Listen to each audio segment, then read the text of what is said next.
ஆண்டவர் மேல் நம்பிக்கை வைத்திருப்பவர்களோ புதிய ஆற்றல் பெறுவர். கழுகுகள் போல் இறக்கை விரித்து உயரே செல்வர்.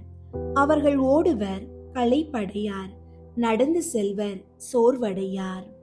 அன்பார்ந்தவர்களே, வாழ்வின் சோதனைகள், தொடர் தோல்விகள், உலக கவர்ச்சிகள் காரணமாக சில நேரங்களில் நம் விசுவாசம் தளர்ந்து போகலாம்.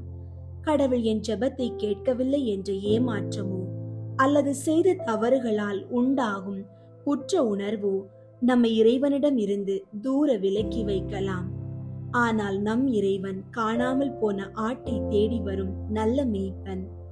நாம் அவரை விட்டு விலகி சென்றாலும் அவர் நம்மை விட்டு விலகுவதில்லை.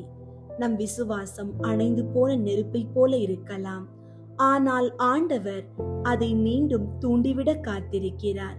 தளர்ந்து போன கால்களோடு நீங்கள் நின்றால் அவர் உங்களை தூக்கி சுமக்க தயாராக இருக்கிறார்.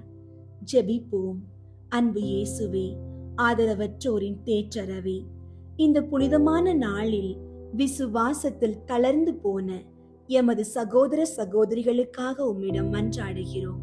மனக்கசப்புகளாலும் வேதனையாலும் உம்மை விட்டு விலகி சென்றவர்களின் உள்ளங்களில் உமது அன்பின் ஒளியை மீண்டும் பாய்ச்சியருளும்.